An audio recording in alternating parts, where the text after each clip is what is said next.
I was meant to love you. Yeah. One, you're like a dream come true. Hey, Two, just what? just wanna be with you. Three, hey. I don't know the rest of the words. And it's plain To to see that you're the only one for me. Yeah.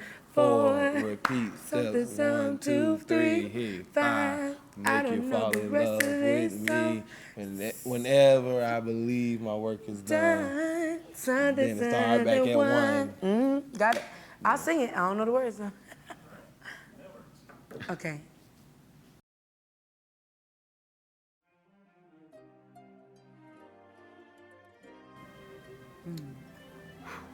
Here's the truth. All right, nah. So Jill and I officially met 2016 on a retreat with Berean, college retreat with Berean, our church that we attended while we was in college.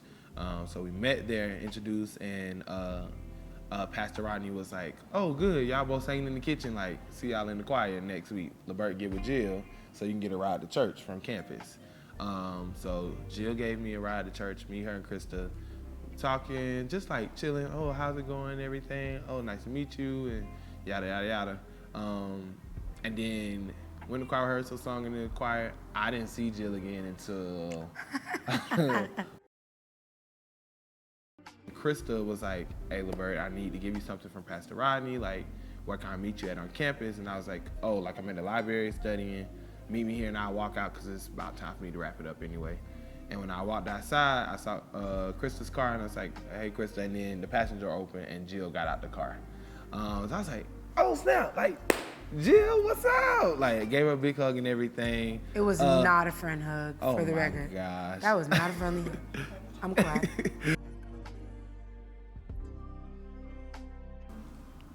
Who said I love you first? Shocked? I was so shocked. I think I was in shock. I was literally kind of freaked out. I was having a rough day. I think I was trying to finish a thesis or something You for a studied class. for the LSAT. Oh, really? That's even worse. Okay, I was studying for the LSAT. And he was like, "It's okay, baby, don't worry about it, blah, blah, blah. We're gonna work this out. Like, just do what you can, whatever. I love you, okay?" And I was like, "I love you too." And I was like frustrated with the work, but shocked by this, so I didn't know. So I think my face was pretty straight, but I wanted to make sure I said it back so he didn't think that like, I didn't mean it. I didn't mean it, but I was just like, I'm more of a fast mover.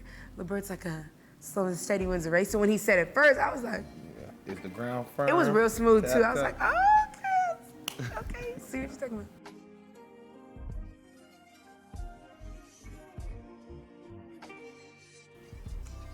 He is so genuine and so consistent. Sometimes to my nerves. But you know what you're gonna get. And not in a bad way, a predictable, boring way, but he is who he is, and he is sure of his identity. And if you can't get with that, he will, with the kindest smile you've ever seen, like just dismiss you on out of the way. But his genuine attitude toward everyone, everybody has a fair shot for LaBert in life. I don't care who you are, I don't care what you've done, even to him.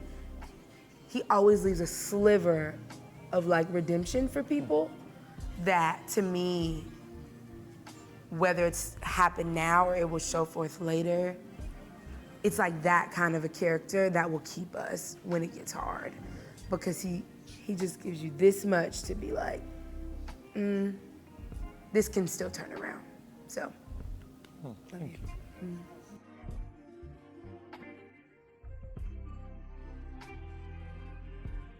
It definitely have to be her passion, in general. Like, and if it's something she like, the passion that she's gonna have for it goes crazy. And that goes from like being the biggest cheerleader for you, or even for herself. Like, nah, I gotta study for this. Even when you were studying for the LSAT, like, it got on your nerves, but it's like, nah, because I'm about to be somebody's lawyer, and then I'm about to be a judge. Like, I got to do this, and what's going Look at ham. me now. Yes, and now you somebody who passed. But We bless you. she was going ham for it. Even for us, we had just started talking when Jill actually bought me my first, if you don't know, like I do Remain Champion. It's like a devotional that I do for people that I've been sending out. It's a brand that we're building, yeah. So like a podcast, merchandise coming, scholarship coming, everything for it later on. But I told her about it, and I actually started sending her the messages because I send them out every day to people. Now I Can remember. you tell people about it? Shameless plug. I'm Yeah, sorry. shameless plug. Look out for the main champion and everything. It's coming soon. Check the Tell 'em what it podcast, is. etc. We'll come back to that. But Plug yourself, people, because nobody else will. Okay.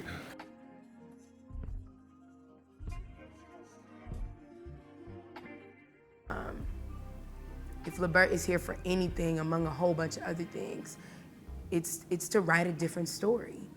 The way that he wants it to be written, the way God wants it to be written, and a story that is not predicated upon what the previous chapters have been or the other volumes of the book have been.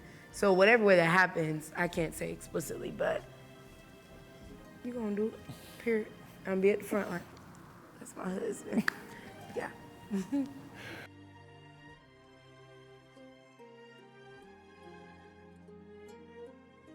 Jill is her big thing is rewriting the way people receive Christ, the way they interpret it. We've had conversations, especially for youth.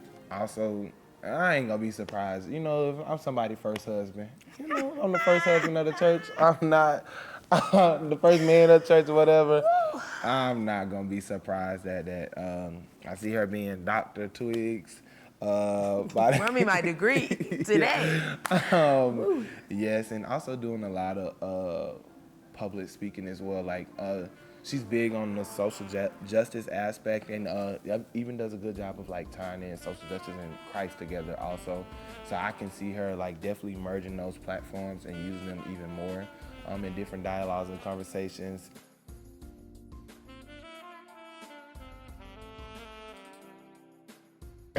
I would say overall, I think we intend to be the fulfillment of the dreams and prayers of our family members who have gotten us to this point, whether by trial and error or by a whole bunch of other ways, you know, not in a way that is perfect or seamless or without difficulty or challenges, but, you know, the position that we've been able to be in, to be HBCU graduates, to now hold masters. We've got 4 degrees in one house and we're 24. You know what I mean? Like, to be able to have the honor to be able to carry those things and not just relegated to education, but to be children who had different experiences of relationships and family dynamics growing up and still being able to find beauty in what we can create amidst the challenges that came with getting to that point. Like we're in counseling personally and collectively. Like there's just so many things that I feel like our generation and like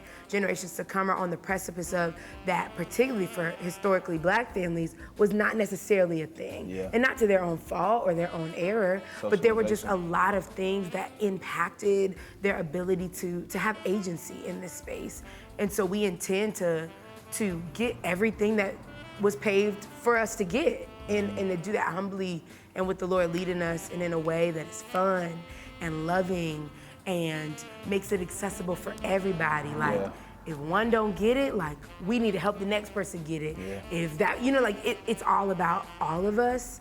That can be difficult at times. We are definitely kind of like the community bearers of our lives and things like that. And so we try to keep a humble, sober mind of like, that expectation that can just kind of come, not even from others, but even just ourselves to like, do it right and don't mess up. Like you're human too, but in a way that, to LaBert's point, like our children and our children's children can be like, I want the faith that they exemplified. You know what I mean? Like, I may not be perfect or whatever case it be, they're not this pedestal or this marker or barometer by which to aim, but there were some things that they made available to us that we want to be able to also live into. And in a way that's fun. Don't get crusty on me, okay? Yeah, we want to do this until this part. Let that be a while from now, you know what I mean? In a way that is fun. I don't know how to explain it. Filled with love. We lived until the day we died, basically. Yeah. For sure.